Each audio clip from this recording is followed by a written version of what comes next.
Hello students, बहुत बहुत स्वागत है आपका learn top SSC railway channel पर। आज हम करने वाले हैं एनालिसिस शिफ्ट फर्स्ट का 22 अगस्त वाली का। थोड़ा सा लेट लेके आता हूं, लेकिन यहाँ पर बकायदा जितने भी टॉपिक आए हुए हैं उसको मैं डिटेल एनालिसिस करवाने का कोशिश करता हूँ। कहीं पर भी जाएंगे अगर आप साइंस पढ़ने ग्रुप डी का, तो वहाँ पर 10 मिनट का, 15 मिनट का, आधे घंटे का एक वीडियो आपको पढ़ने को मिलेगा। लेकिन अगर मैं बात करूं कि 1 घंटे में आपको जितने भी टॉपिक आए हुए हैं उसको सारा एनालिसिस करवाने का जिम्मेदारी मेरा रहेगा। दूसरी बात ध्यान देना कि अभी आपको दिख रहा होगा कि जो फेज, जितनी भी फेज हो रही है उसमें क्वेश्चन रिपीट हो रहे हैं और वही क्वेश्चन लिंक करके रिपीट कर रहे हैं। तो अगर आपको फेज 4 में एग्जाम देना है तो ये वाला जो एनालिसिस है, अगर आपने 1 घंटे का देख लिया तो बहुत सारे क्वेश्चन आपके यूं ही हो जाएंगे। चलो तो जल्दी जल्दी क्वेश्चन पेपर खत्म करते हैं और 1 घंटा दे दो, आपका भला ही होने वाला है। चलो, तो यहां पर पहला जो क्वेश्चन आया गया था, तो पहले तो 22 अगस्त का रहेगा, शिफ्ट फर्स्ट रहेगा। पहला क्वेश्चन था बायोलॉजी से। तो यहां पर क्वेश्चन था अवर्णीय लवक कौन सा है। तो अवर्णीय लवक होता है ल्यूकोप्लास्ट होता है। यह दोहरी झिल्ली आबंद कोशिकांग है जो केवल पादप कोशिका में पाया जाता है। ल्यूकोप्लास्ट खाद्य सामग्री का भंडार करते हैं। अब यहां पर ध्यान देना, हम लोगों ने पढ़ लिया अवर्णीय लवक की बात कर ली है, जिसे बोलेंगे ल्यूकोप्लास्ट बोलेंगे। ये कोशिकांग का एक भाग रहेगा। ये किस में रहेगा? पादप कोशिका में रहेगा। ल्यूकोप्लास्ट खाद्य सामग्री का भंडारण स्टोर करता है। थोड़ा सा डिटेल जानकारी बता दूं मैं आपको। अगर पूछा जाए कि लवक इंग्लिश में क्या बोलेंगे, इंग्लिश में मैंने बोला लवक को बोला प्लास्टिड बोला, ठीक है। इसके बाद में लवक कहां होता है, तो लवक केवल और केवल किस में होगा? पादप कोशिका में होगा। केवल और केवल किस में होगा? पादप कोशिका में होगा। इसके बाद में क्वेश्चन ये आता है कि बताइए पादप कोशिका में ऐसा कौन सा कोशिकांग रहेगा जो जंतु कोशिका में नहीं रहेगा। तो यहां पर पादप कोशिका में लवक ऐसा कोशिकांग रहेगा जो केवल और केवल पादप में रहेगा, जंतु में नहीं रहेगा। अगर बात की जाए लवक के अलावा क्या रहता है, तो मैंने बोला यहां पर कोशिका भित्ति, सेल वॉल, साथ में रिक्तिका जिसको बोलते हैं वैक्यूलस, वैक्यूलस। तो कोशिका भित्ति, रिक्तिका और लवक जो केवल और केवल रहेगा पादप कोशिका में। इसके बाद में थोड़ा सा डिटेल और पढ़ लें। अगर क्वेश्चन आ गया कि बताइए लवक के कितने भाग रहेंगे, तो लवक कितने प्रकार के रहेंगे, तो लवक 3 प्रकार का होता है। पहला वाला होता है वर्णी लवक, दूसरा वाला जो होता है अवर्णी लवक, तीसरा वाला जो रहेगा वो रहेगा हरित लवक। आपने सबको पढ़ के रखा होगा। इंग्लिश नाम वर्णी का क्या हो जाएगा? इंग्लिश नाम हो जाएगा क्रोमो प्लास रहेगा।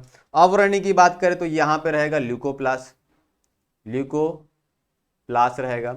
अगर बात करें हरित लवक का नाम क्या रहेगा, तो ये आपको सबको पता है क्लोरोप्लास रहेगा, ठीक है। अब इसके बाद में क्वेश्चन आता है कि वर्णी मतलब वर्ण मतलब रंग होता है।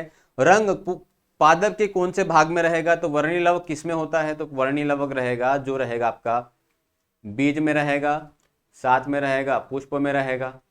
अवर्णी लवक क्वेश्चन आता है किस में होता है, तो अभी क्वेश्चन आ गया है अवर्णी वाला, अगली बार से वर्णी वाला पूछ लेगा, हरित लवक वाला पूछ लेगा।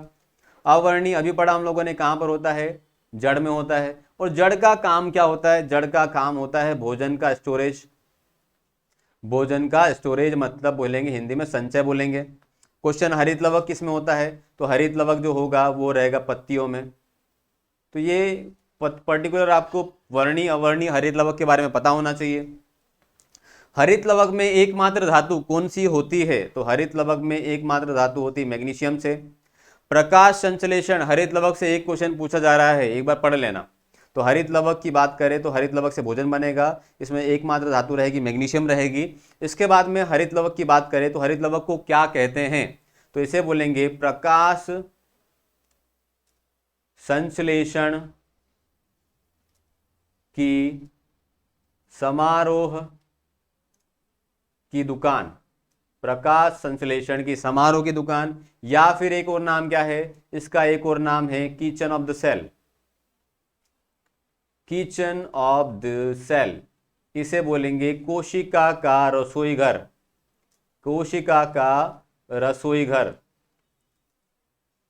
ठीक है, इसके बाद में क्वेश्चन अगर आ गया कि बताइए हरित लवक के कितने भाग है, तो हरित लवक जो रहेगा इसके 3 भाग रहेंगे। पहला वाला हरित लवक का जो भाग रहेगा इसका नाम है क्लोरोफिल ए।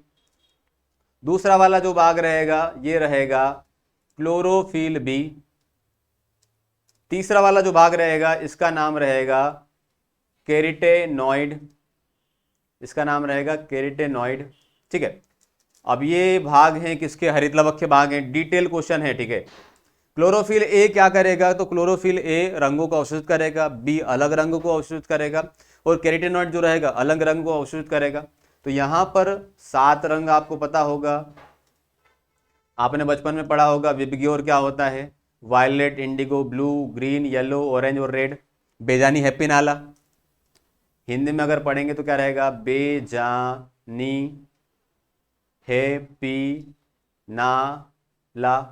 ठीक है, अब यहां पर जल्दी से रिलेट करोगे कि क्लोरोफिल ए कौन कौन से रंग को अवशोषित करता है, तो यहां पर ध्यान देना, थोड़ा सा लिंक करके चलना।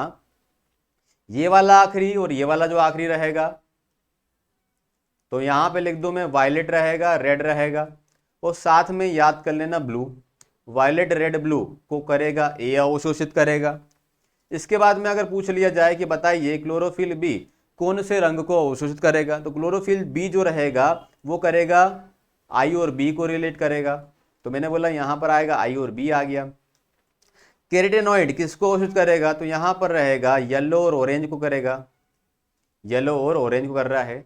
तो यहां पर आपको पता होना चाहिए इस तरीके से। अब यहां पर थोड़ा सा लिंक किया हम लोगों ने, ये वाला आखिरी वाला और बी वाला रहेगा पहले वाले में, सेकंड में आई बी हो गया, थर्ड वाले में वायो हो गया, बच गया कौन सा, ग्रीन वाला। तो यहां पर पहले वाले में ये आखिरी और ब्लू, फिर आपने ग्रीन को अलग कर दिया, ये 2 ले लिए, फिर इसमें ग्रीन को अलग कर दिया और ये 2 ले लिए, वायो ले लिए। लिंक करके याद करोगे तो याद हो जाएगा।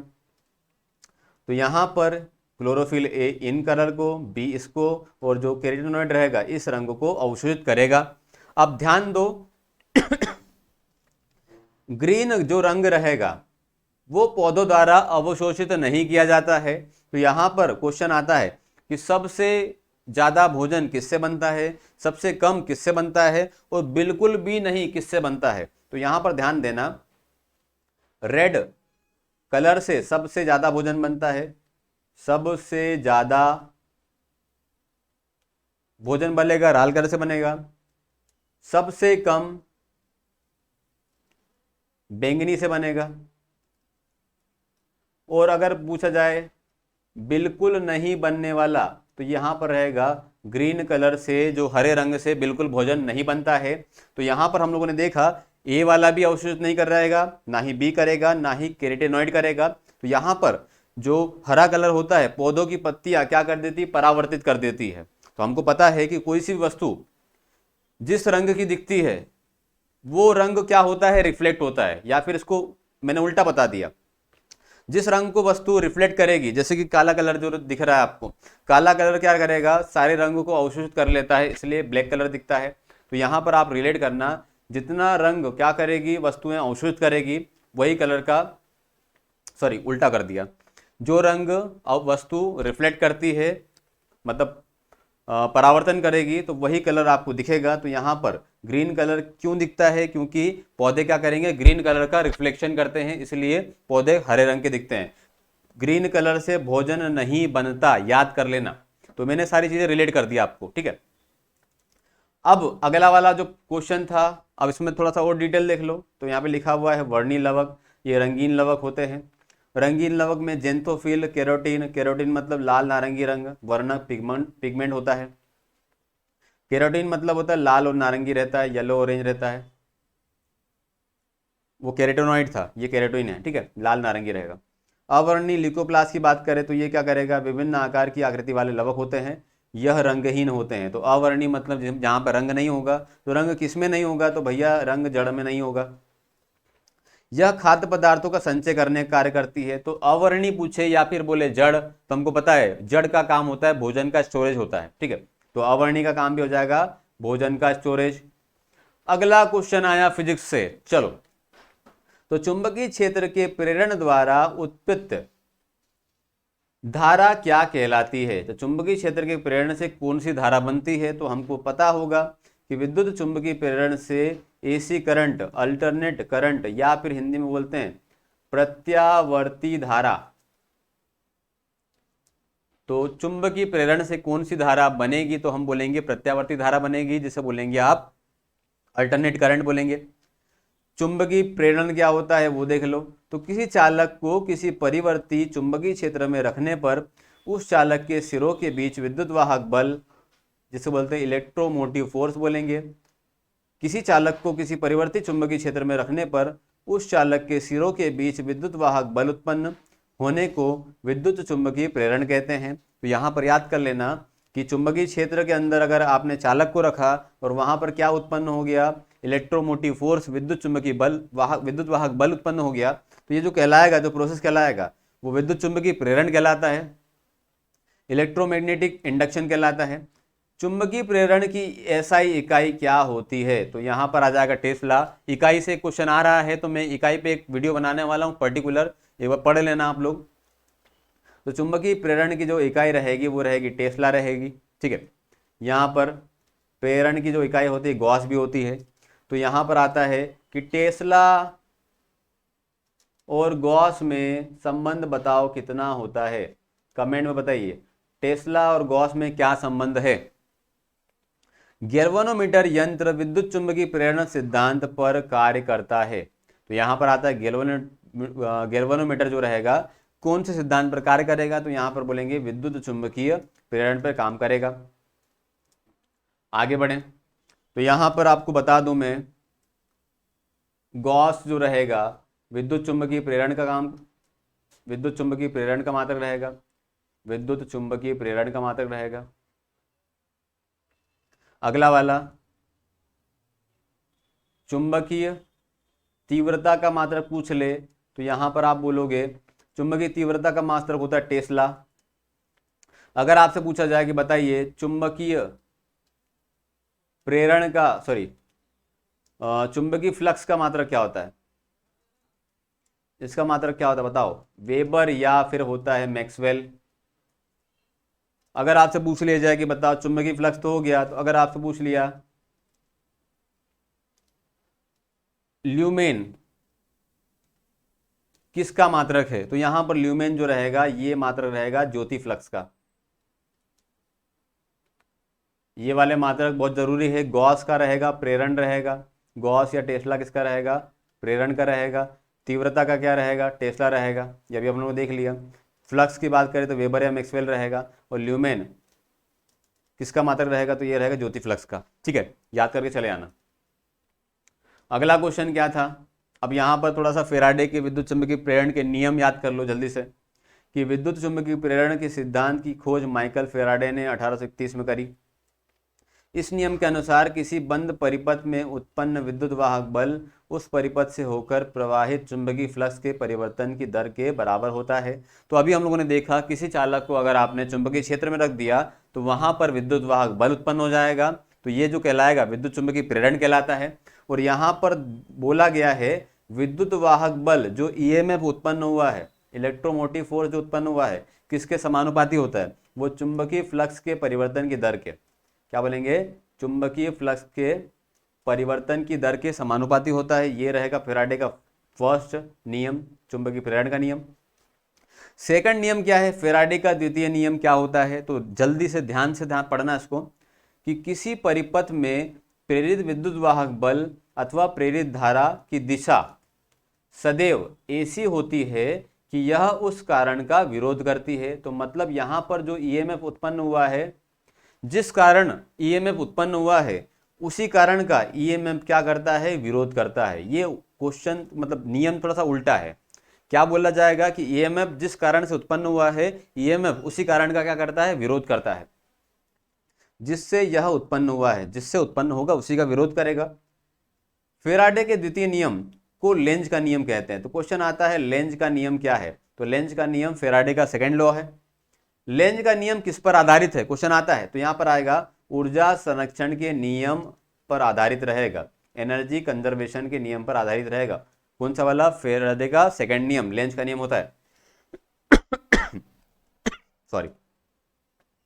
आगे बढ़े, फेराडे का लॉ हम देखें तो यहाँ पर क्या हो जाएगा, ये अमीटर लगा हुआ है, यहाँ पर कॉइल ऑफ वायर दिख रहा है आपको, मतलब मैंने बोला कॉपर वायर अगर यहाँ पे लगा दी है, यहाँ पर अगर चुंबक साथ में लेके आ जाओगे तो यहाँ पर क्या हो जाएगा, धारा उत्पन्न हो जाएगी इस तरीके से।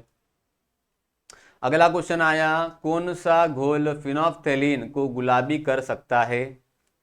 फिनोफ्थेलीन को गुलाबी कर सकता है तो इसका जो आंसर आएगा, एल्कलाइन सॉल्यूशन सोडियम हाइड्रोक्साइड, मतलब NaOH, या फिर इसको बोलते हैं सोडियम हाइड्रोक्साइड, जो क्या करेगा, फिनोफ्थेलीन को क्या कर देगा, गुलाबी कर देगा। थोड़ा सा डिटेल पढ़ेंगे इसके बारे में। क्षारीय माध्यम में फिनोफ्थेलीन का रंग गुलाबी है। फिनोफ्थेलीन का उपयोग अक्सर अम्ल क्षार अनुमापन में एक संकेतक के रूप में किया जाता है। एज अ क्या रहेगा, इंडिकेटर, संकेतक के रूप में किया जाएगा। इसके बाद में इस अनुप्रयोग के लिए यह अम्लीय समाधानों में रंगहीन हो जाता है और क्षार विलयनों में गुलाबी हो जाता है। तो मैंने पिछला वीडियो अभी आया है अम्ल और क्षार वाला, अगर आपने नहीं पढ़ा है तो अम्ल क्षार वाला वीडियो देख के जाना, 1 नंबर पक्का रहेगा आपका। वहां पे मैंने बताया कि सूचक, लिटमस पेपर एक सूचक है, मिथाइल ऑरेंज एक सूचक है और फिनोफ्थेलीन एक सूचक है।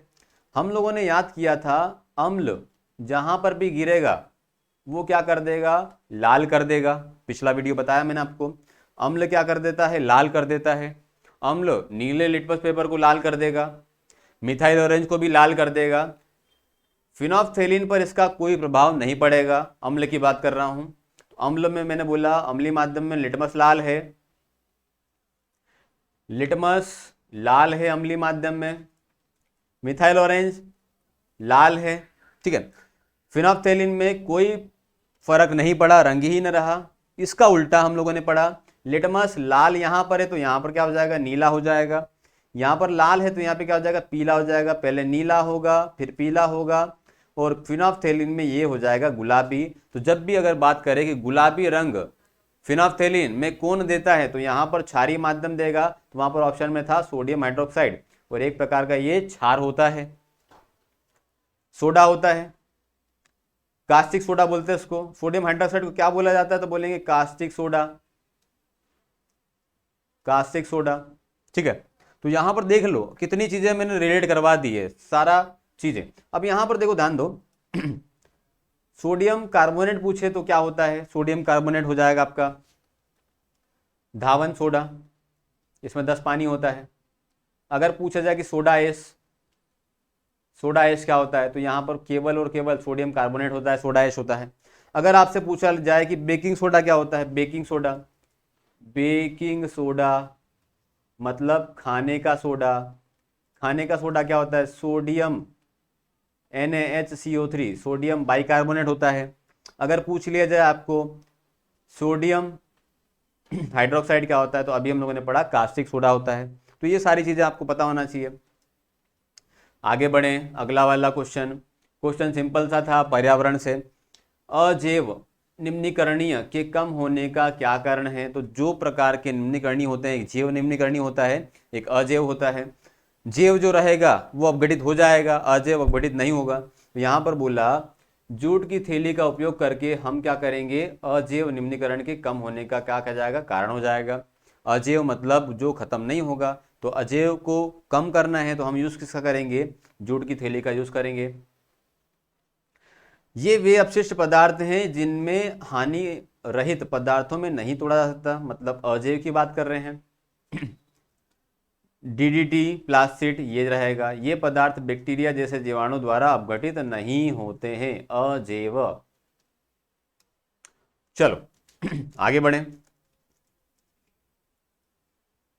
अजैव निम्नीकरणीय अपशिष्ट कौन से होते हैं, तो यहां पर जो अपघटित नहीं होगा वो सिंपल सिंपल क्या बोल दोगे उसको, अजैव निम्नीकरणीय को। तो मैंने बोला जो अपघटित नहीं होगा तो टीन के डब्बे, एल्यूमिनियम के डिब्बे, प्लास्टिक, कांच की बोतलें, धातु के टुकड़े, सामग्री, पॉलिथीन, थैलियां, सुई। तो ये होता है, ये भाई साहब बोल रहे हैं आपको सफाई मत, मतलब गंदगी मत फैलाओ, सफाई फैलाओ, ठीक है। चलो इसके बाद में आगे बढ़ें, एक आपके लिए थोड़ी सी जरूरी सूचना है। एक कार्य करें भला स्वच्छ रखे गली मोहल्ला, कचरा सदा कूड़ेदान में ही डालें, नगर निगम द्वारा जनहित में जारी। ठीक है, चलो अगला क्वेश्चन है, उत्तल लेंस में वस्तु को फोकल से दुगनी दूरी पर रखी जाती है तो आवर्धन की क्षमता कितनी होगी। अवतल लेंस उत्तल लेंस पूरा समझा दिया है, हमको पता है हमारे काम का क्या, तो हमारे काम का क्या, हमारे काम का अवतल दर्पण, हमारे काम का उत्तल लेंस। जेब भाई साहब क्लियर हो गया। अब पूछा किसके बारे में गया है, उत्तल लेंस के बारे में पूछा गया है। तो हमको पता है कि उत्तल लेंस की बात करें तो इस तरीके से उत्तल लेंस होता था, यहाँ पर f1 रहेगा, यहाँ पर 2f1 रहेगा, यहाँ पर f2 रहेगा और यहाँ पे रहेगा 2f2 रहेगा। क्वेश्चन में पूछा क्या गया, पढ़ लो। उत्तल लेंस में वस्तु को फोकल से दुगनी दूरी पर रखी जाती है तो आवर्धन की क्षमता कितनी होगी। तो आपको कुछ नहीं करना है, ये आपका फोकस दूरी होता है, ये वाला फोकस दूरी होता है। अगर वस्तु को यहाँ नहीं रख के इसकी डबल दूरी पर रखा तो हमको पता है कि यहाँ पर बार बार रिपीट होने वाला क्वेश्चन होता है, वक्रता केंद्र बराबर होता है 2 गुना फोकस दूरी होता है। तो ये वक्रता केंद्र होता है 2f रहेगा, ये फोकस दूरी रहेगा, इसका 2 गुना यहाँ रहेगा। मैंने वस्तु को कहाँ पे रखा, 2f1 को रखा वस्तु को। हमको पता है जब भी वस्तु को वक्रता केंद्र पर रखते हैं, कभी भी वस्तु को कहाँ पे रखा आपने, वक्रता केंद्र पर रखा, तो बनने वाली इमेज कहाँ बनेगी, तो बनने वाली इमेज कहाँ बनेगी, वक्रता केंद्र पर बनेगी। फोकस पर रखा तो कहाँ बनेगी, अनंत पर बनेगी। अनंत पे रखा तो कहाँ बनेगी, वो बनेगी फोकस पे बनेगी। हमको पता है रिलेशन तीनों हम लोगों ने रट डाले हैं। तो वक्रता केंद्र तो वक्रता केंद्र पर बनेगी। तो यहाँ पर हमको पता है कितना बड़ा बनेगा, तो मैंने बोला बराबर इमेज बनेगी, बराबर है। आवर्धन क्षमता मैग्निफिकेशन बराबर क्या होता है, तो मैंने बोला प्रतिबिंब की लंबाई बटे में रहेगा वस्तु की लंबाई। वस्तु की लंबाई बटे में क्या रहेगा, प्रतिबिंब की लंबाई रहेगा। तो मुझे पता है ये बराबर ये है, तो इससे इसको काट देंगे तो आंसर क्या आएगा, 1 आएगा। तो हमको पता है कि मैग्निफिकेशन क्या होता है, तो इसका मैग्निफिकेशन कितना हो जाएगा, 1 हो जाएगा। बहुत बढ़िया। अब यहां पर ऐसा लेंस जो किनारों पर पतला बीच में मोटा होता है उत्तल लेंस कहते हैं। सिंपल सी डेफिनेशन आपको पता होगी। उत्तल लेंस समांतर आने वाली प्रकाश किरणों को एक केंद्र पर, एक बिंदु पर अभिसारित करता है, इसी कारण इसे अभिसारी लेंस कहते हैं। तो मैंने पहले ही बताया था अवतल दर्पण हमारे वाला, उत्तल लेंस हमारे वाला, दोनों के दोनों कैसे हैं, दोनों के दोनों अभिसारी हैं। अभिसारी का मतलब क्या होता है, जो क्या करेगा, सारी किरणों को क्या करेगा, एक बिंदु पर क्या करेगा, जैसे किरणें आई तो क्या करेगा, एक बिंदु पर क्या करेगा, समाहित करेगा। अभिसारिता का गुण कहलाता है। इसको बोलते हैं कन्वर्जेंट, इंग्लिश में बोलेंगे कन्वर्जेंट। आपको स्पेलिंग दिख गई होगी, है ना। चलो आगे बढ़े। अगला क्वेश्चन आया, मानव और जंतु शरीर का नियंत्रण कौन सा अंग करता है। तो हमको पता है कि मानव और जंतु शरीर का नियंत्रण कौन करेगा। तो यहाँ पर जो रहेगा नर्वस सिस्टम, तंत्रिका तंत्र, नर्वस सिस्टम तंत्रिका तंत्र क्या करेगा, मानव और जंतु शरीर का क्या करेगा, नियंत्रण करेगा, नर्वस सिस्टम होता है। अब यहाँ पर दिखा है कि जिस तंत्र के द्वारा विभिन्न अंगों का नियंत्रण और अंगों को वातावरण में सामंजस्य स्थापित होता है उसे तंत्रिका तंत्र या नर्वस सिस्टम कहते हैं। तो हमको सीधे से रिलेट करना है, नर्वस सिस्टम होता क्या है, जो हमारी पूरी जो बॉडी रहेगी उसको क्या करेगा, कंट्रोल करेगा। अब यहाँ पर अगर पूछा जाए कि तंत्रिका तंत्र नर्वस सिस्टम कितने भाग होते हैं, इसके 3 भाग होते हैं। पहला वाला सेंट्रल नर्वस सिस्टम जिसे बोलते हैं केंद्रीय तंत्रिका तंत्र, दूसरा वाला होता है सेंट्रल वाला, केंद्रीय वाला हो गया, दूसरा वाला जो रहेगा पेरिफेरल रहेगा, पेरिफेरल नर्वस सिस्टम, ठीक है। और तीसरा वाला अगर बात रहेगा तो ये रहेगा परिधीय, बोलते हैं इसको, क्या बोलेंगे, इसको परिधि बोलेंगे। अगला वाला अगर बोला जाए कि यहाँ पर जो तीसरा वाला रहेगा ये रहेगा ऑटोनोमस नर्वस सिस्टम, जिसे बोलेंगे हम स्वायत्त या फिर बोलेंगे स्वचालित, ठीक है। तो यहाँ पर जो रहेगा केंद्रीय, परिधीय और स्वायत्त रहेगा। केंद्रीय के अंदर क्या आता है, तो केंद्रीय के अंदर भाई साहब जो आएगा वो आएगा आपका ब्रेन आएगा, मस्तिष्क आएगा और साथ में आएगा स्पाइनल कॉर्ड आएगा, स्पाइनल कॉर्ड आएगा, ठीक है। परिधि में क्या आएगा, तो यहाँ पर आएगा कपाली तंत्रिकाएं, कपालीय तंत्रिकाएं, जिसे हम बोलेंगे, क्या बोलेंगे, यहाँ पर क्रेनियल बोलते हैं इसको, इंग्लिश में क्या बोलेंगे, क्रेनियल। परिधि में कपाली आ गया, कपाली के साथ में क्या आएगा, तो कपाली के साथ में यहां पर आएगा आपका मेरुरज्जु, मेरुरज्जु तंत्रिकाएं, इसे बोलते हैं स्पाइनल कॉर्ड वाली। कपालीय, खोपड़ी से निकलने वाली जो तंत्रिका रहेगी कपाली कहलाएगी, जो स्पाइनल कॉर्ड से निकलने वाली तंत्रिका कहलाएगी वो आपका स्पाइनल कॉर्ड वाली कहलाएगी। यहां पर जो खोपड़ी से निकलती है वो होती है 12 जोड़ी, जो स्पाइनल कॉर्ड से निकलती है वो कितनी होती है, 31 जोड़ी होती है, 31 जोड़ी पेयर। स्वायत्त में क्या होता है, तो स्वायत्त में एक प्रकार का होता है सिंपैथेटिक, सिंपैथेटिक जिसे बोलते हैं, और दूसरा रहता है पैरासिम्पैथेटिक।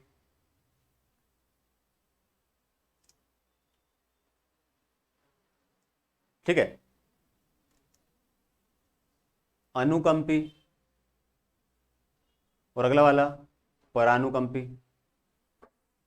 अगर आपने पढ़ लिया है तो बहुत अच्छे तरीके से रिवीजन हो जाएगा आपका। ठीक है, तो यहाँ हम लोगों ने बता दिया। तो यहाँ पर तंत्रिका तंत्र में मस्तिष्क, मेरुरज्जु और इनसे निकलने वाली तंत्रिका की गणना की जाती है। तंत्रिका कोशिका तंत्रिका तंत्र की रचनात्मक एवं क्रियात्मक इकाई है। तो ये थोड़ी सी डिटेल हो गई आपके लिए। चलो, तो हम लोगों ने पढ़ लिया कि नर्वस सिस्टम के 3 भाग रहेंगे, सेंट्रल रहेगा, पेरिफेरल रहेगा, ऑटोनोमस रहेगा, केंद्रीय, परिधीय और रहेगा स्वायत्त। केंद्रीय के अंदर जो रहेगा वो आपका ब्रेन रहेगा और आपका स्पाइनल कॉर्ड रहेगा। फिर इसके बाद में पेरिफेरल की बात करें तो इसमें क्या रहेगा, आपका कपाल से निकलने वाली 12 जोड़ी और स्पाइनल कॉर्ड से निकलने वाली जो रहेगा 31 जोड़ी रहेगा। और आखिरी वाला जो रहेगा स्वायत्त, या अनुकंपी बोलेंगे, परानुकंपी बोलेंगे, दोनों। डिटेल वीडियो के लिए बाद में आए, ठीक है ना। चलो अगला वाला, अब अगर क्वेश्चन अगर आ गया ब्रेन से, तो ब्रेन के कितने भाग हैं तो हमको पता होना चाहिए। अब ये थोड़ा सा डिटेल वाला पोर्शन है, ठीक है। अगर आपने पढ़ लिया तो बहुत अच्छा फायदा होने वाला है। तो मेरा उम्मीद रहेगा, मैं चाहता हूं कि आपका भला हो। ब्रेन की बात करें तो ब्रेन में अलग अलग भाग रहेगा। अग्र मस्तिष्क रहता है, मध्य मस्तिष्क रहता है, यहाँ पर पश्चिम मस्तिष्क रहेगा। अग्र को बोलेंगे फोर ब्रेन, मध्य को बोलेंगे मिड ब्रेन, पश्च को बोलेंगे हिंड ब्रेन। ठीक है, अग्र मध्य पश्च। अग्र के भाग का नाम बताओ, अग्र के भाग का नाम यहां पर रहेगा आपका सेरिब्रम, सेरिब्रम रहेगा। दूसरा वाला जो रहेगा वो वाला भाग कौन सा रहेगा, यहां पर जो रहेगा थैलेमस। अगला वाला क्या रहेगा, हाइपोथैलेमस। थैलेमस हाइपोथैलेमस को और क्या बोलते हैं, हाइपोथैलेमस थैलेमस को बोलते हैं, यहाँ पे लिख दूं, थैलेमस हाइपोथैलेमस को दोनों को साथ में बोलेंगे डाई एन से फेलॉन। ठीक है, अग्र मस्तिष्क में सेरिब्रम भी आएगा, थैलेमस भी आएगा, हाइपोथैलेमस भी आएगा, डायंसफेलॉन भी आएगा। मध्य में क्या आएगा, मध्य में 4 भाग आएंगे, आगे वाले 2 देखने के लिए, पीछे वाले 2 सुनने के लिए। पश्च में क्या भाग आएगा, तो पश्च का भाग जो रहेगा उसका नाम जो रहेगा यहां पर होता है सेरिबेलम, सेरिबेलम। ये सेरिबेलम है, ये सेरिब्रम है। अगला वाला आखिरी वाला मेडुला ओब्लांगेटा, ओब्लांगेटा। ये अलग अलग भाग है। क्वेश्चन सीधे सीधे पूछ रहेगा कि बताइए अग्र का कौन भाग है, पश्च का कौन भाग है, मध्य का कौन सा भाग है। अग्र में सबसे बड़ा भाग सेरिब्रम रहेगा, या अग्र सबसे बड़ा भाग रहेगा ब्रेन का।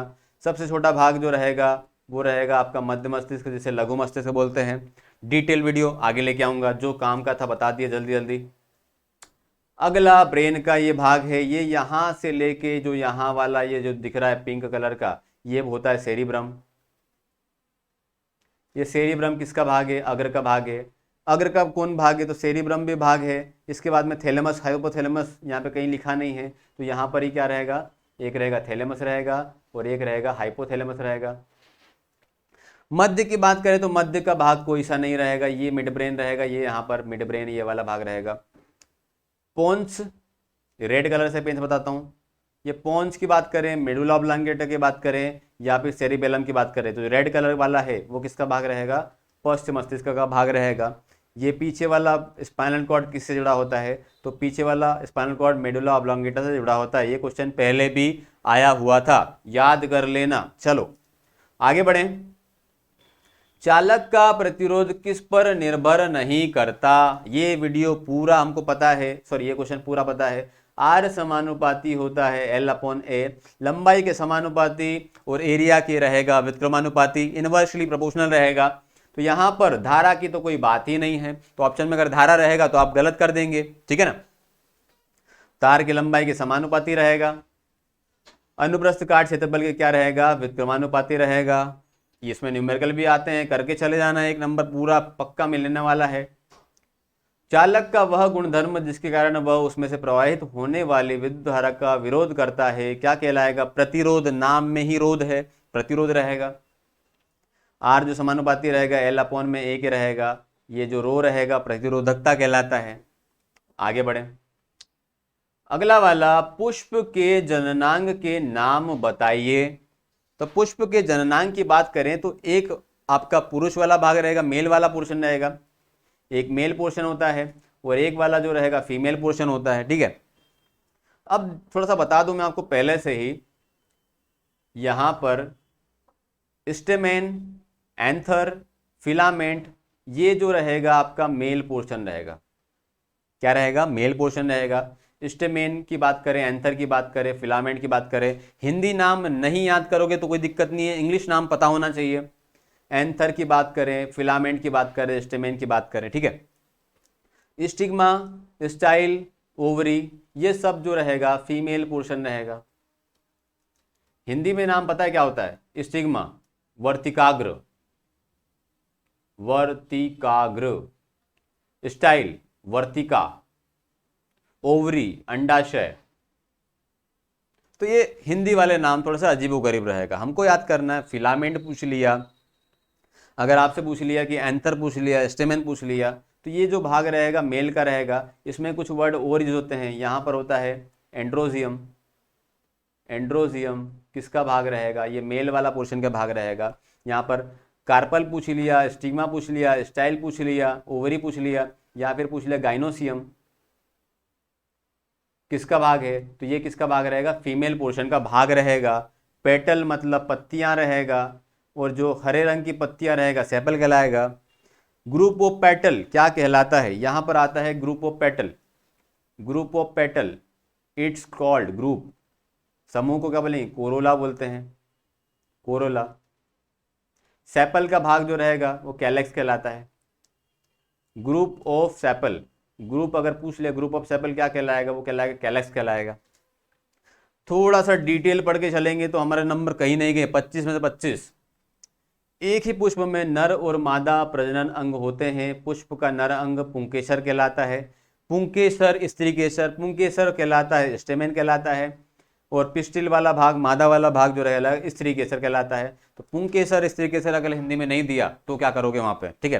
तो आपका स्टेमेन, तो यहाँ पर मेन वर्ड आ रहा है, मेन मतलब पुरुष रहेगा। यहाँ पर अगर आ गया पिस्टिल, अगर आ गया पिस्टिल मतलब जो रहेगा महिलाओं के लिए रहेगा, मादा के लिए रहेगा। पौधों में जनन अंग फूल में पाया जाता है, तो जनन अंग पूछे तो क्या रहेगा, फूल रहेगा, इसी से बीज मिलेंगे, ठीक है। चलो आगे बढ़े। अगला वाला क्वेश्चन, सोडियम की अभिक्रिया एथेनॉल के साथ कराने पर कौन सी गैस मुक्त होती है। तो यहाँ पर ये देखा सोडियम रहेगा, ये एथेनॉल रहेगा। एथेनॉल का फॉर्मूला आपको पता होना चाहिए तभी क्वेश्चन हो जाएगा। हमको एथेनॉल होता है C2H5OH होता है। C2H5OH की क्रिया अगर आपने 2Na से करवा दिया तो क्या बनेगा, तो यहाँ पर जो बनेगा सोडियम एथॉक्साइड, क्या रहेगा, सोडियम एथॉक्साइड रहेगा। अगर बात करें C2H5ONa रहेगा सोडियम एथॉक्साइड, और यहाँ पर जो रहेगा हाइड्रोजन गैस बाहर निकलेगी। तो कौन सी गैस बाहर निकलेगी, तो आप सीधे सीधे रिलेट कर लेना, हाइड्रोजन गैस बाहर निकलेगी। आगे बढ़ो। एथेनॉल CH3CH2, अगर इसको बनाना चाहें तो क्या बनेगा, C2H5OH बनेगा। इसको लिखने का तरीका क्या है, CH3CH2OH, सोडियम से क्रिया करा तो क्या बन गया, यहाँ पर CH3CH2, तो ये तो वही है, यही का वही है, वो भी यही है, बस क्या हुआ है हाइड्रोजन बाहर निकल गया है, सोडियम आ गया है। हमको पता है अभिक्रियाशीलता सक्रियता श्रेणी हम लोगों ने पढ़ा हुआ है कि सोडियम ज़्यादा क्रियाशील है, हाइड्रोजन कम क्रियाशील है, तो सोडियम क्या कर लेगा, हाइड्रोजन का स्थान ले लेगा। तो यहाँ पर क्या हो गया, सोडियम ने क्या किया, इसको लात मारी और हाइड्रोजन इसकी जगह पे पहुंच गया, आया कि नहीं आया। तो ये कहलाएगा सोडियम एथॉक्साइड और हाइड्रोजन केस क्या हो गई, बाहर निकल गई। यह एक प्रकार की रेडॉक्स अभिक्रिया है, रेडॉक्स अभिक्रिया, रेडक्शन और ऑक्सीडेशन दोनों साथ में हो रहा है।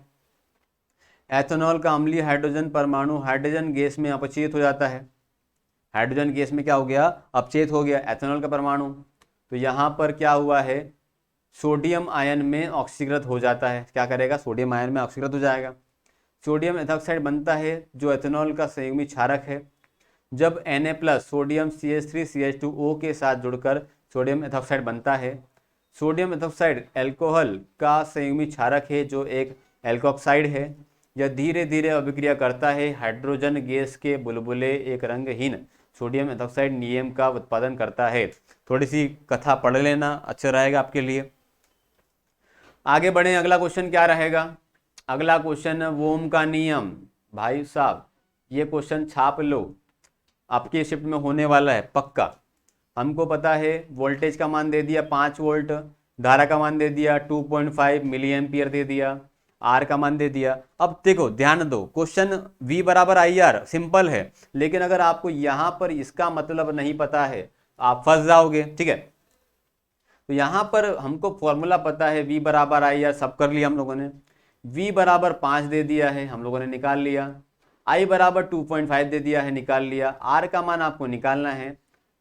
यहाँ पर R बराबर हो जाएगा आपका 5/2.5 आ गया, आया कि नहीं आया, ये बट्टे में चले जाएगा। यहाँ पर जो आंसर आया है वो 2.5 में 5 का भाग देंगे तो 2 आंसर आएगा, आया कि नहीं आया। लेकिन अगर बात करें कि यहाँ पर जो लिखा हुआ है मिली एम्पियर लिखा हुआ है, लेकिन जो फॉर्मूला बना है वो एम्पियर पे बना हुआ है। तो आपको क्या करना पड़ेगा कि मिली एम्पियर जो रहेगा उसको क्या करना पड़ेगा, एम्पियर में चेंज करना पड़ेगा, ठीक है। तो हमको पता होना चाहिए कि जो आपका कन्वर्जन होता है उसमें हमको पता है कि 10 की घात ऋण 1, 10 की घात ऋण 2, 10 की घात ऋण 1, 10 की घात ऋण 2, 10 की घात ऋण 3, ये होता है डेसी, ये होता है सेंटी, ये होता है मिली। तो 10 की घात ऋण 3 क्या होता है, मिली होता है। तो मैंने यहाँ पर मिली की जगह पे क्या लगा दूंगा, तो 2.5 की जगह मैंने लगा दिया सीधा मिली लगा दिया। मिली का मतलब होता है, मिली की जगह पे मैंने सीधे लिख दिया, क्या लिखूंगा, 10 की घात ऋण 3। मिली का स्थान बदल दिया मैंने, 10 की घात ऋण 3 लिख दिया। अब 10 की घात ऋण 3 है, हमको पता है 2.5, अगर ये क्वेश्चन पॉइंट यहाँ पर 10 की घात ऋण 3 लिखा हुआ है, घात में अगर माइनस आएगा तो उसको आप नीचे लिख सकते हो उसको, इतना तो गणित पढ़ा है हमने। 2.5 बटे में क्या आएगा, 10 की घात 3 कर दूं मैं इसको, ठीक है। तो मतलब यहाँ पर क्या हो गया, आपको क्या करना है, बटे में 10 की घात 3 करना है, क्या करना है, बटे में 10 की घात 3 करना है। तो यहाँ पर 2.5 की जगह पे बटे में क्या करोगे, 10 की घात 3 करोगे, तो ये 10 की घात 3 कहाँ चले जाएगा, ऊपर चले जाएगा। 10 की घात 3 मतलब 1000 कहाँ चले गया, ऊपर चले गया। तो आप कर लोगे उसको, इसका जो आंसर रहेगा 2000 ओम रहेगा। पता है ऑप्शन में क्या रहेगा, 2 रहेगा, 20 रहेगा, 200 रहेगा, 2000 रहेगा, और हम करेंगे गलत, ठीक है। तो ये जो कन्वर्जन है आपको पता होना चाहिए, ठीक है। चलो आगे बढ़े, अगला वीडियो यूनिट पे आने वाला है, पढ़ लेना अगर नहीं पता है तो। अमाशय में कौन सा अम्ल स्रावित होता है जो इसको क्षति पहुंचाए बिना भोजन के पाचन में मदद करता है। तो हमारे अमाशय में कौन सा अम्ल होगा, तो हमको पता है हाइड्रोक्लोरिक अम्ल होगा, आप सभी जानते हैं। साथ में कौन सा होता है, साथ में होता है रेनिन होता है, रेनिन पढ़ के चले आना, रेनिन होता है। रेनिन किसमें, रेनिन का काम क्या होता है, तो रेनिन का काम होता है दूध का पाचन। साथ में पेप्सिन होता है, रेनिन होता है, पेप्सिन होता है। यहां पर याद कर लेना, रेनिन की मात्रा बच्चों में ज़्यादा होती है, इसीलिए बच्चों को दूध पीने का बोला जाता है, क्योंकि वो क्या होता है, दूध पचा लेते हैं। अगर हमारी बात करें तो हम 1 गिलास ज़्यादा से दूध नहीं पचा पाएंगे, आया कि नहीं आया। तो बच्चों में क्या होता है, रेनिन एंजाइम की मात्रा ज़्यादा होती है, इसलिए वो क्या करता है, दूध का पाचन अच्छे तरीके से कर लेता है। तो हमारे पेट में कौन कौन से अम्ल होंगे, तो हमको HCl के बारे में पता है, रेनिन याद करना है, साथ में याद करना पेप्सिन याद करना है। चलो लिंक कर लो। रेनिन मतलब की बात करें तो ये बच्चों में होता है। अब बच्चों रेनिन को रिलेट कर लिया, अब पेप्सी कैसे भूल जाओगे भाई साहब। तो जैसे ही बच्चे याद आए तो रेनिन याद आएगा, रेनिन याद आया तो पेप्सिन याद आएगा, और HCl हमको पहले से पता था। लिंक करके चलो। HCl अमाशय में उपस्थित असक्रिय पेप्सिनोजन एंजाइम को सक्रिय पेप्सिन में बदल देगा, तो यहां पर पेप्सिन में बदलेगा पेप्सिनोजन को। हाइड्रोक्लोरिक अम्ल अमाशय के माध्यम को अम्लीय कर देता है तथा भोजन के साथ आए सूक्ष्म जीवाणुओं को मार देता है। अमाशय ग्रंथियों में जठर रस तथा हाइड्रोक्लोरिक अम्ल का स्त्रावण होता है। अगर पूछ लिया जाए जठर रस कहाँ पर होगा, तो ये भी किस में होगा, ये भी रहेगा अमाशय में रहेगा। चलो आगे बढ़ें। अगला क्वेश्चन क्या आया है, अब यहाँ पर अमाशय के भाग देख लो। अमाशय है ये है, यहाँ पर अगर बात करें ईसोफेगस, यहाँ पर अगर बात की जाए अमाशय किससे जुड़ा होता है, तो यहाँ पर जुड़ा होता है ईसोफेगस से। ये भोजन ग्रहण नली, भोजन नली होती है, भोजन नली होती है ये ईसोफेगस। ये जो यहाँ पर जो नली होती है वो ईसोफेगस कहलाती है। ईसोफेगस यहाँ पर कॉर्डिया से जुड़ा होता है। ऊपर वाला भाग अमाशय का ये फंडस कहलाता है। डिटेल पढ़ना हो तो देख लेंगे बाद में। यहाँ पर ये पाइलोरस कहता है, pylorus PY pylorus RUS PYLORUS pylorus कहलाएगा। जो आखिरी भाग टू डिओर्डिनम, तो छोटी आंत का भाग डिओर्डिनम से क्या होता है, जुड़ा होता है। तो यहाँ पर याद कर लेना, क्वेश्चन अगर आ गया कि अमाशय किससे किससे जुड़ा होता है, तो यहाँ पर आपकी जो ईसोफेगस रहेगा, ईसोफेगस के साथ में ऊपर वाला भाग रहेगा, और आखिरी वाला जो भाग रहेगा किससे जुड़ा रहेगा, छोटी आंत का एक भाग रहेगा डिओर्डिनम। डिओर्डिनम इसको मैं थोड़ा सा रफ कर दूं तो ये याद कर लेना कि डिओर्डिनम से जुड़ा रहेगा, डिओर्डिनम से जुड़ा रहेगा। चलो उम्मीद करता हूं क्लियर हो गया। आगे बढ़ें। ईस्ट किण्वन का उपयोग किस में होता है, तो यहाँ पर ईस्ट का उपयोग किस में होता है, तो ईस्ट होता क्या है, तो ईस्ट एक प्रकार का कवक होता है, फंजाई होता है, फंगी होता है। ईस्ट में ईस्ट, मशरूम, पेनिसिलियम, ये जो सारे के सारी जो रहेगा वो रहेगा आपका कवक रहेगा। कवक एक कोशिकी एक कोशिकी में आएगा, कवक जो रहेगा वो आएगा यूकैरियोटिक में, यूकैरियोटिक। साथ में रहेगा बहुकोशिकीय, यूकैरियोटिक क्या रहेगा, बहुकोशिकीय रहेगा। ठीक है, आप लोग बताएंगे अगर आपको पता है। देखते हैं कितने लोग पांचवी पास से तेज हैं। मोनेरा प्रोटिस्टा,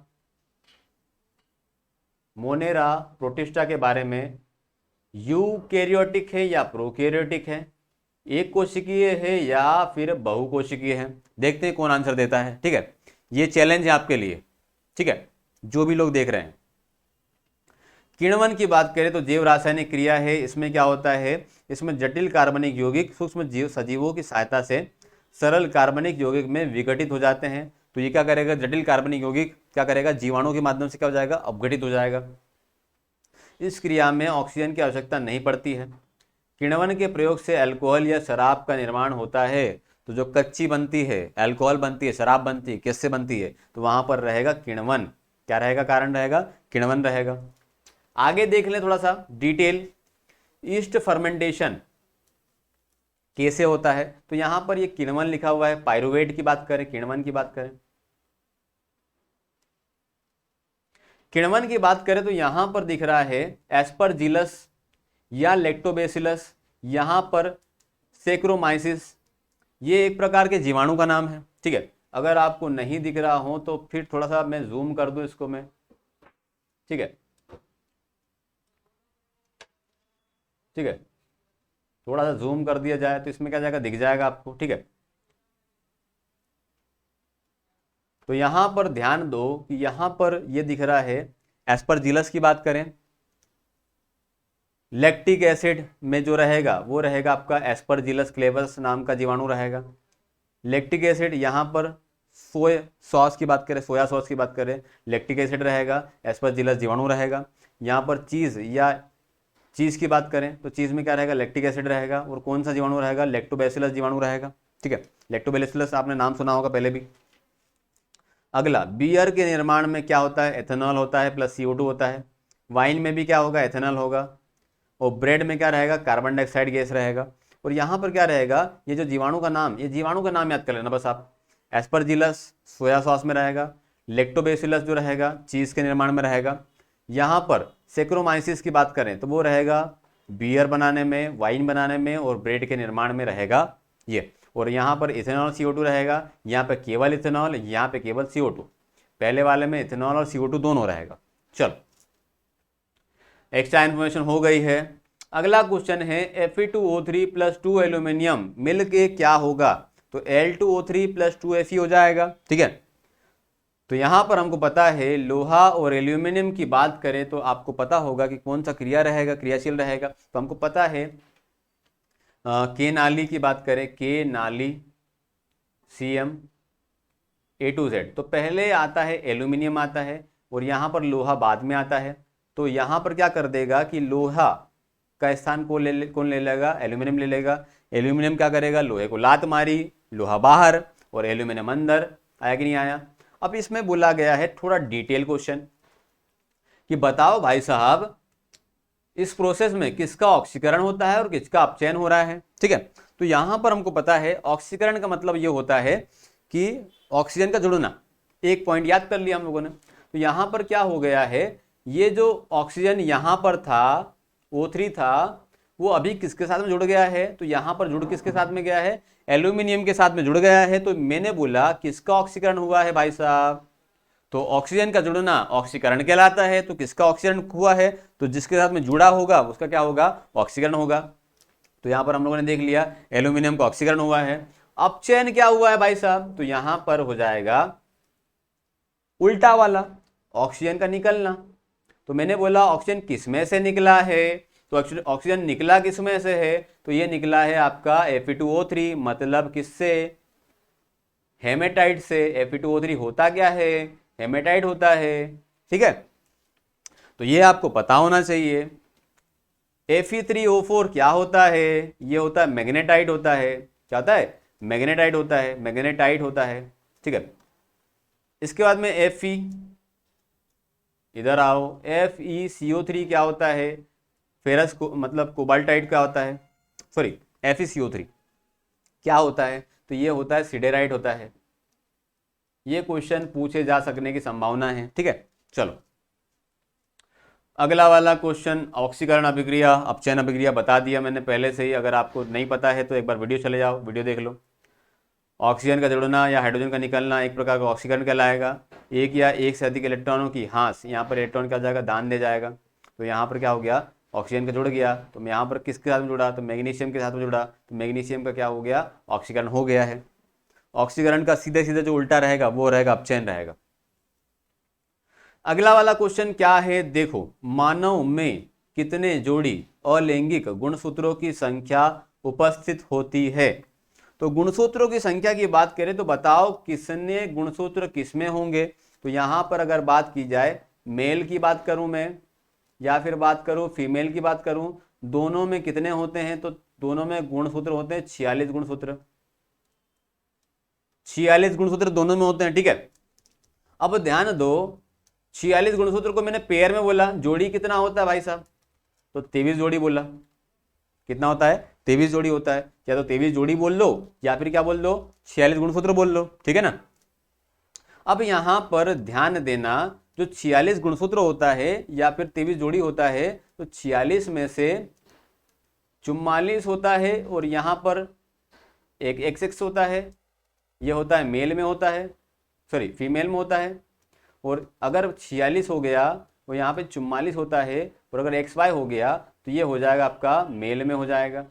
तो 44 अलग है, XY अलग है, 44 अलग है, XY अलग है। हम लोगों ने क्या कर दिया है, उनके नाम दे दिया है। ठीक है, तो यहाँ पर ये जो रहेगा, ये रहेगा अलैंगिक। क्या कहलाएगा, अलैंगिक। तो ये वाला भी क्या कहलाएगा, अलैंगिक। ठीक है, 44 अलैंगिक होते हैं। और ये जो दो गुणसूत्र बचे हुए हैं इनको स्पेशली क्या बोलेंगे, इनको बोलेंगे लैंगिक। क्या बोलेंगे, लैंगिक। अलैंगिक मतलब हो जाएगा ऑटोसोम, ऑटोसोम कहलाता है। और लैंगिक मतलब क्या होता है, ये कहलाता है सेक्स क्रोमोसोम। क्या कहलाएगा, सेक्स क्रोमोसोम। ठीक है, तो हमको क्वेश्चन पूछा गया था कि बताइए अलैंगिक ऑटोसोम कितने होते हैं, तो मैंने बोला 22 जोड़ी होते हैं, या फिर क्या बोल जाएंगे 44 होते हैं। ठीक है, आगे इसी को थोड़ा सा डिटेल में बता दिया। महिलाओं में बोलेंगे तो 44 plus X Y X X, पुरुषों की बात करें तो एक्स वाई रहेगा। यहाँ पर 22 प्लस एक्स अगर जुड़ गया। अब यहाँ पर ध्यान देना, अर्धसूत्री कोशिका विभाजन वो हमारे अंदर होता है, जनन कोशिका में होता है। तो जनन कोशिका में क्या होता है, आधे गुणसूत्र माता के रहते हैं, आधे गुणसूत्र पिता के होते हैं।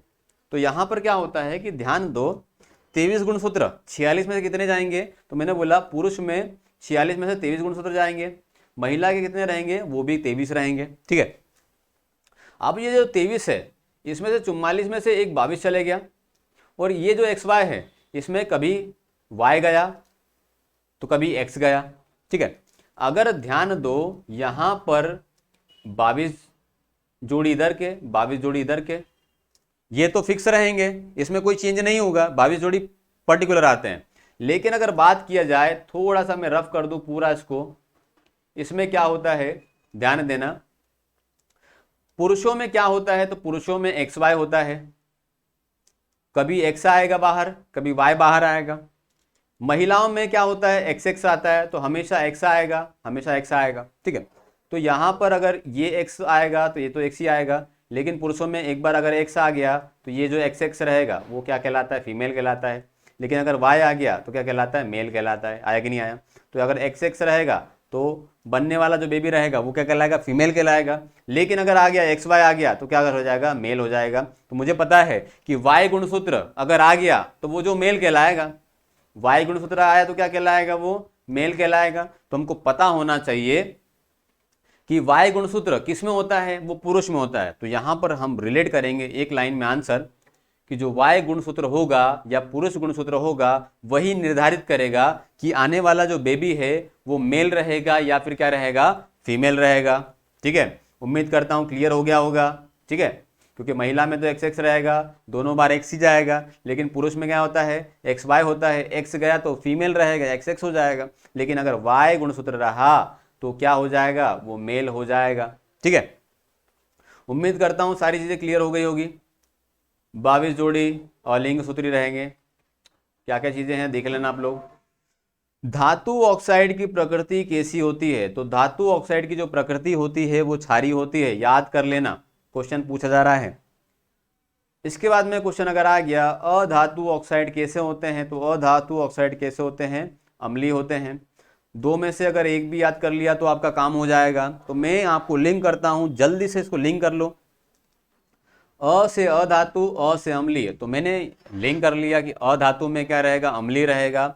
और बच गया क्या, धातु, तो धातु में क्या ऑक्साइड क्या रहेंगे, वो जाएंगे क्षारीय प्रकृति के हो जाएंगे। कैसे जाएंगे, क्षारीय। ये डिटेल दी गई है पूरी की पूरी। धात्विक ऑक्साइड अम्ल से प्रतिक्रिया कर लवण और जल बनाता है, इसलिए इनकी प्रकृति क्या होती है, क्षारीय होती है। इसका वीडियो बना दिया है। लाल लिटमस को नीला करने के लिए क्षार के रूप में व्यवहार करते हैं। अधातु का ऑक्साइड क्या होते हैं, अम्लीय होते हैं, बताया भी। अम्ल क्या करेगा, नीले को लाल कर देगा। अम्ल कहीं पे भी होगा वो लाल कर देगा, मिथाइल ऑरेंज हो या अम्ल हो। फिनोप्थेलिन में कोई प्रभाव नहीं पड़ेगा अम्ल का, बता दिया अभी अभी।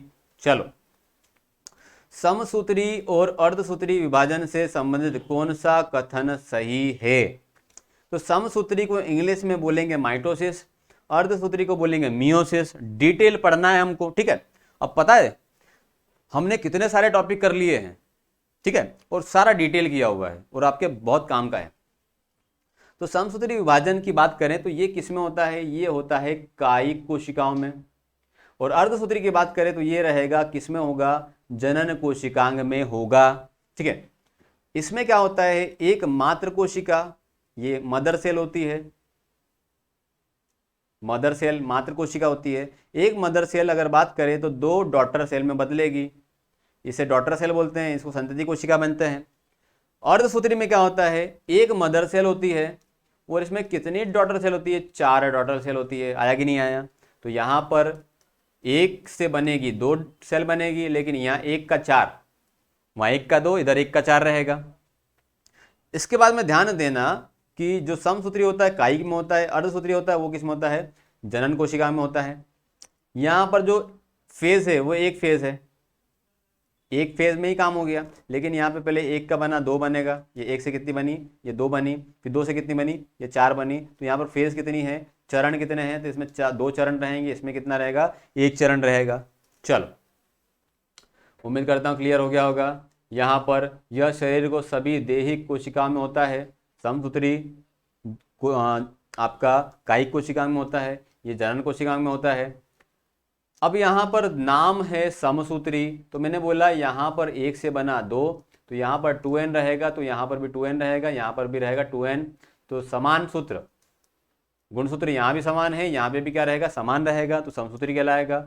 गुणसूत्र में परिवर्तन नहीं होता है। संतति में क्या होगा, एक का बनेगा चार बनेगा, यहाँ पर 2n है तो यहाँ पे n आएगा, यहाँ पे n आएगा। लेकिन ये एक से दो बनेगा, यहाँ पे दो बनेगा, यहाँ से दो बनेगा, यहाँ पर क्या हो जाएगा, एक, ये n रहेगा।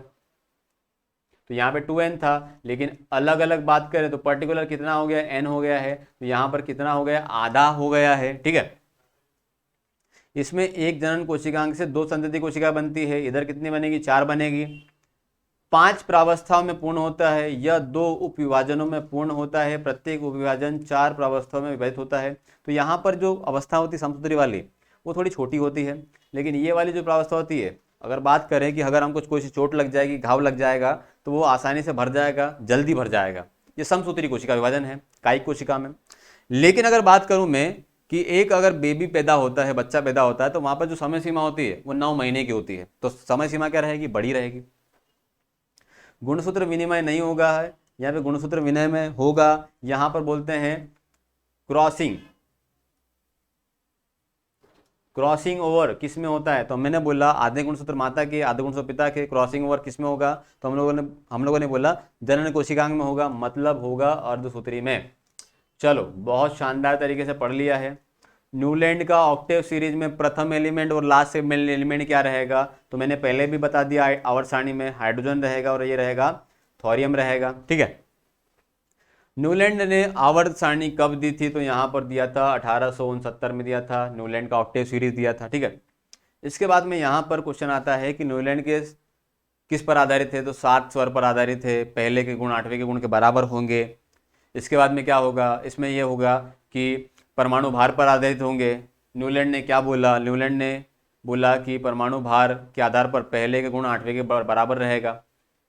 फिर इसके बाद में क्या होता है, कितने एलिमेंट है टोटल, तो टोटल मिला के कितने एलिमेंट है, 56 एलिमेंट है। आवर्त कितने हैं, तो मैंने बोला आवर्त न्यूलैंड ने गलती कर दी, 8 कर दिए थे। वर्ग कितने थे, तो 7 कर दिए थे, तो वर्ग 7 रहेंगे और आवर्त रहेंगे 8 रहेंगे। पहला एलिमेंट हाइड्रोजन रहेगा, आखिरी एलिमेंट थोरियम रहेगा। इन्होंने गलती क्या कर दी, इन्होंने गलती कर दी कि खालिस्तान नहीं छोड़े, तो ये सबसे बड़ी गलती थी इनकी, न्यूलैंड की। ठीक है, तो ये अलग अलग क्वेश्चन रहेगा। ये पहले के गुण इसके बराबर, इसके गुण इसके बराबर, इसके गुण इसके बराबर, इसके गुण इसके बराबर, इसका ये हे लीना लीना बेटा मांगे बैंगन आलू कहे शिवजी, नाना पाटेकर ओ स्टाइल से, ये सब बता चुका हूँ आपको। क्वेश्चन इसी से आएगा कि बताओ किसके गुणधर्म किसके समान होगा, पढ़ लेना इसको। अगला वाला क्वेश्चन आवर्त सारणी से, तो आवर्त सारणी से 2 क्वेश्चन मिनिमम बनेंगे। अगर आपने अभी तक भी नहीं वीडियो देखा है तो वीडियो देख लेना। आवर्त सारणी में किस ग्रुप के एलिमेंट अम्लीय ऑक्साइड बनाते हैं, अम्लीय ऑक्साइड बनाते हैं। तो हमको पता है, सीधी सी बात है, हमको पता है, अभी हम लोगों ने पढ़ा अ से अम्लीय होता है और अ से अधातु होता है, आया कि नहीं आया। तो अधातु के ऑक्साइड क्या करेंगे, अम्लीय प्रकृति दर्शाते हैं। तो बता दो जल्दी से, आवर्त सारणी में ऐसा कौन सा वर्ग रहेगा जो अधातु दर्शाएगा। तो हमको पता है, यहाँ पर आवर्त सारणी के पास ले जाऊं आपको बता दिया, boron, silicon, germanium, arsenic, antimony, टेलेरियम, polonium, इसके ऊपर जितना भी रहेगा वो रहेगा अधातु रहेगा, और इसके नीचे नीचे जो भी रहेगा वो रहेगा धातु रहेगा। ये पढ़ लेना। और ये जो boron, silicon, germanium, arsenic, antimony, ये जो बताया है, ये क्या कहलाता है, उपधातु कहलाता है। इसको बोलेंगे क्या, उपधातु। उपधातु मतलब होता है मेटेलॉइड, मेटेलॉइड होता है। और आया कि नहीं आया, ठीक है। तो यहाँ पर जो 16वां वर्ग रहेगा, oxygen, selenium, oxygen, sulphur, selenium, tellurium, polonium, ये 16वां वर्ग जो रहेगा वो अधातु वाला वर्ग होता है।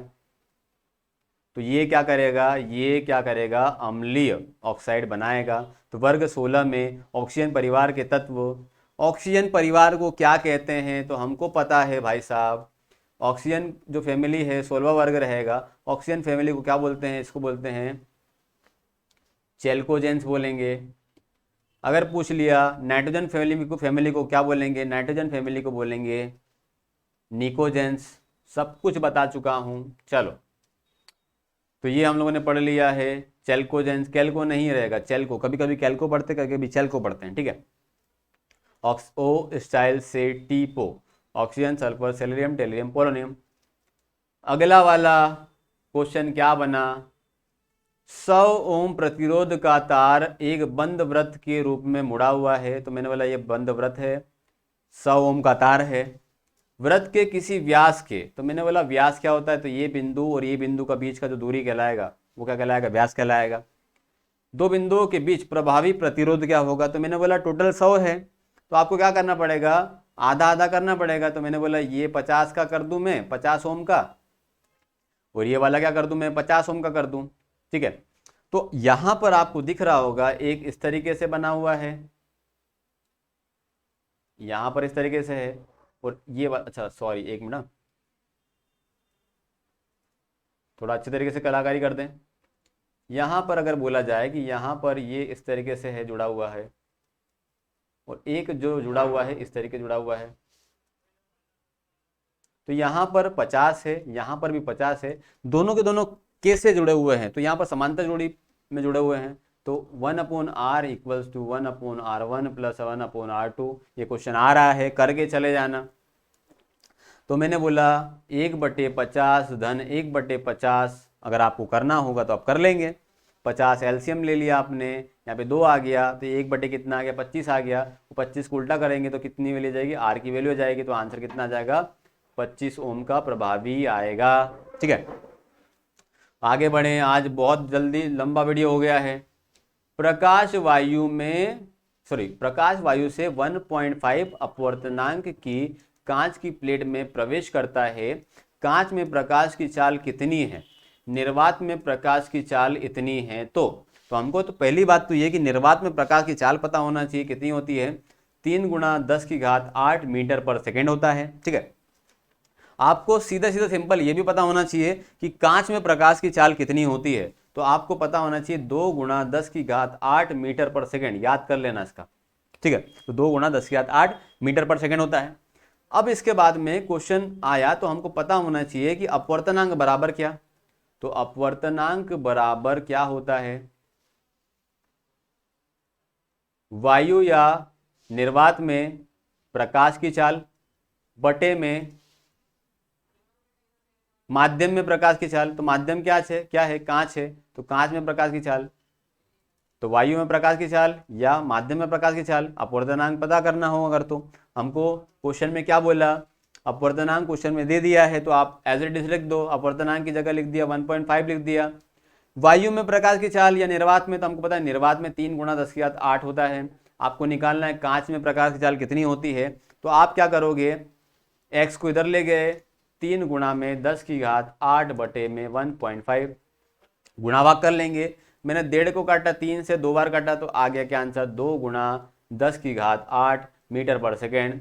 ये क्वेश्चन इजीली बन गया है। आपको अगर नहीं पता था तो आपको इस तरीके से निकाल लेते, लेकिन आपको पता होना चाहिए इसको कि कांच में प्रकाश की चाल कितनी होती है, तो 2 × 10⁸ मीटर पर सेकेंड होती है।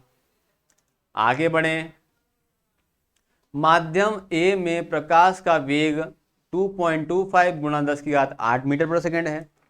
माध्यम बी में प्रकाश का वेग इतना है, तो माध्यम ए बी के सापेक्ष अपवर्तनांक क्या होगा। देख लो भाई साहब, 2 क्वेश्चन एज इट इज उठ के आ गए हैं, आपकी शीट में भी आ सकता है।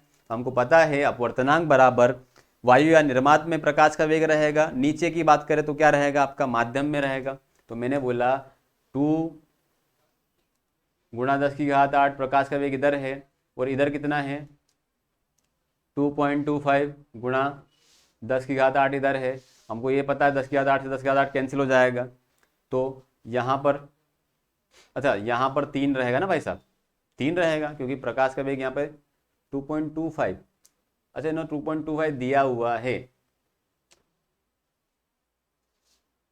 ये गलत स्टेटमेंट है।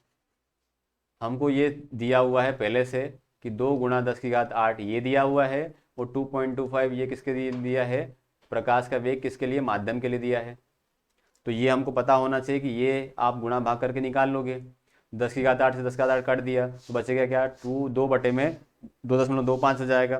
तो गुणा भाग कर लो, दशमलव हटाओगे तो 2 शून्य लगा दोगे, बटे में 225 रहेगा, 25 × 200 रहेगा, 25 × 9 225 रहेगा, 8/9 रहेगा। तो दशमलव में इसका मान आ जाएगा, आप निकाल लेंगे पूरा का पूरा। आपको बस पता होना चाहिए फॉर्मूला क्या होता है, गुणा भाग तो आपको आता है। चलो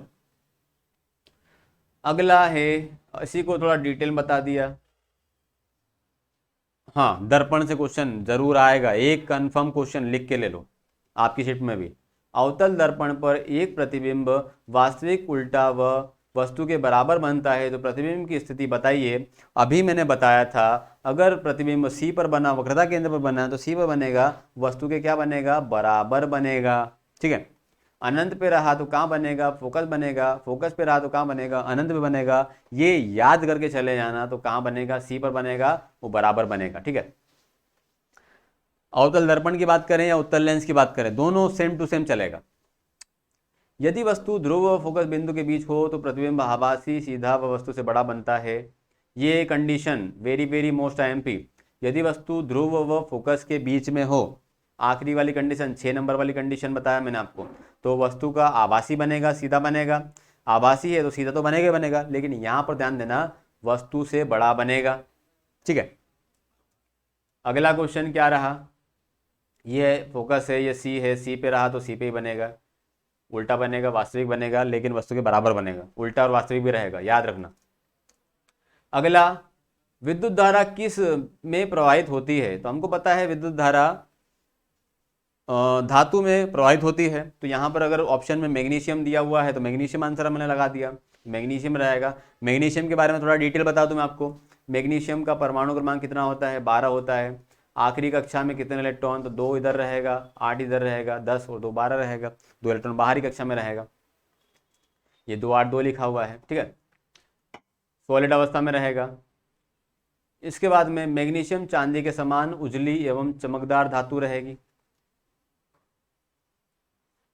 इसके बाद में यहाँ पर इसका निष्कर्षण कार्नेलाइट अयस्क द्वारा होता है। कार्नेलाइट की बात करें और मैग्नीशियम के 2 अयस्क रहेंगे, एक रहेगा कार्नेलाइट रहेगा और एक रहेगा डोलोमाइट।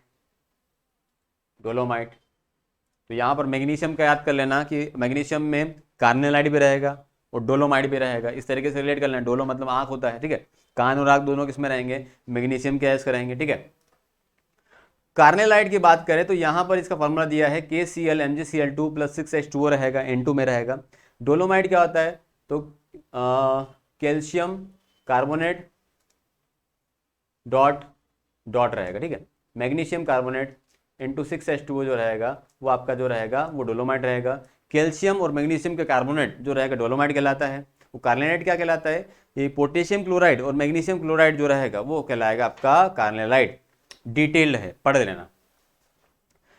मैग्नीशियम का उपयोग फ्लैश लाइट रिबन में बनाने में, फोटोग्राफी में, तो यहाँ पर फ्लैश लाइट रिबन में कौन सी धातु परत होती है, तो यहाँ पे रहेगा मैग्नीशियम ऑक्साइड।